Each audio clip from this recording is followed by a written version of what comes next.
Pensa só. A escola é muito mais do que um lugar para a gente aprender a ler, escrever, fazer conta. É um dos primeiríssimos lugares onde a gente aprende a conviver. E aí vem a grande pergunta: como é que a gente garante que esse espaço seja de verdade para todo mundo? Hoje vamos dar uma olhada num projeto que responde essa pergunta de um jeito super criativo e surpreendentemente simples. Bom, vamos lá. A pergunta que guia a nossa análise de hoje é essencial. Como é que a gente transforma a vontade de incluir numa realidade diária, algo que cada criança sente na pele quando pisa na sala de aula? E o ponto de partida é ser bem honesto e reconhecer o desafio, sabe? Apesar de tudo que já se falou sobre o assunto, a exclusão, seja por preconceito, seja pela falta de um olhar mais atento, ainda acontece. É tipo uma barreira invisível que atrapalha todo mundo de formar uma comunidade unida, uma turma empática de verdade. Mas, para grandes desafios, muitas vezes as soluções mais geniais são as mais simples. E a proposta que vamos ver aqui é exatamente essa: usar a brincadeira, a criatividade, como ferramentas para construir pontes, sabe? Para derrubar muros. E o melhor, mostrando que a intenção, a vontade de fazer, vale muito mais com um orçamento gigante. Então, o ponto central era este. O objetivo não era só ficar no discurso sobre diversidade, era fazer a diversidade acontecer na prática. A ideia era criar um ambiente onde cooperação, respeito e empatia não fossem só palavras bonitas no mural da escola, mas ações do dia a dia. E tudo isso foi guiado por 3 pilares essenciais. Primeiro, a diversidade, entendida como uma riqueza, algo a ser celebrado. Segundo, a inclusão, como uma ação, sabe, uma prática de garantir que todo mundo se sinta parte do grupo. E claro, o respeito, que é a base para qualquer interação humana. E por trás de toda essa prática, tem uma teoria muito sólida que vem de gente como Vygotsky, Piaget. A ideia é que brincar não é só passar o tempo. É brincando que as crianças entendem como o mundo funciona, que elas aprendem valores e, principalmente, que aprendem a colaborar umas com as outras. Certo. A teoria é ótima, mas como é que a gente tira isso do papel e leva para a sala de aula? Bom, com um método bem claro e direto. Vamos ver agora como isso foi feito. O processo todo se dividiu em 3 etapas bem simples. Primeiro, ouvir.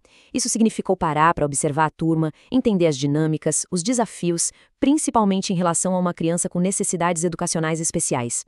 Depois, criar. A equipe começou a pensar em soluções de baixo custo, mas de alto impacto. E, por fim, a parte mais legal: prototipar, que é basicamente botar a mão na massa junto com a criançada. E é aqui que a mágica acontece de verdade. A teoria e o método se transformam em risada, em colaboração, em aprendizado real. Vamos ver as atividades que eles criaram? A primeira grande sacada deles foi um jogo de boliche. Mas calma, não era um boliche qualquer, não. Era um boliche construído por eles mesmos com material que provavelmente iria para o lixo. Ou seja, uma aula de sustentabilidade e criatividade junto. E olha só a simplicidade disso. Uma caixa de sapato virou a pista. Papel amassado com fita virou a bola. Coisas que, assim, todo mundo tem em casa. Isso só mostra que para promover a inclusão não precisa de recurso caro, não. Precisa de intenção.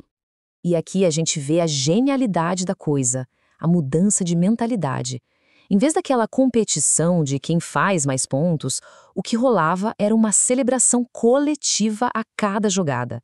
As regras eram super flexíveis, adaptadas para que todo mundo, sem exceção, pudesse participar e se divertir. O sucesso de um era, de verdade, o sucesso de todos. A segunda atividade foi, nossa, ainda mais profunda. Uma dinâmica para estimular os outros sentidos, sabe? Além da visão. Construindo empatia e confiança de um jeito muito, muito poderoso. A mecânica era super simples. De olhos vendados, as crianças tinham que tentar reconhecer os amigos só pelo toque das mãos, pela altura, pela textura do cabelo.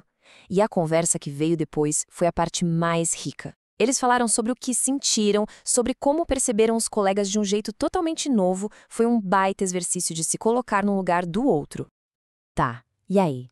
Depois de toda essa prática, o que é que mudou na turma? Bom, o resultado foi visível e, sinceramente, muito inspirador.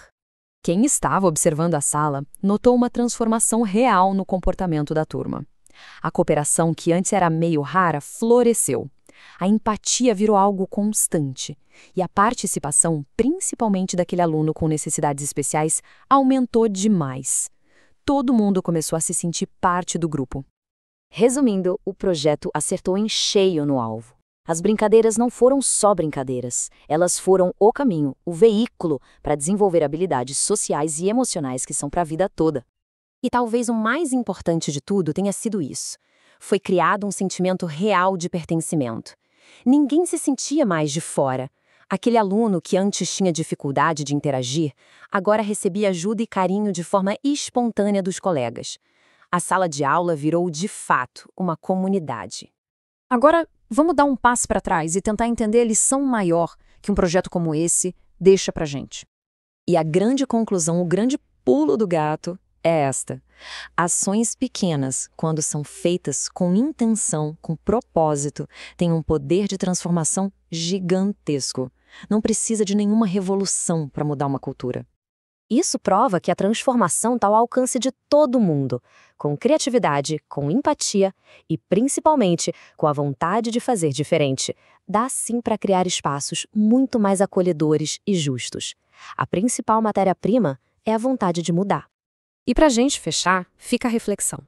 Olhando para esse exemplo, que pequena ação, que jogo diferente, que momento de escuta pode ser colocado em prática no dia a dia para começar uma grande mudança? A resposta, às vezes, é muito mais simples do que a gente imagina.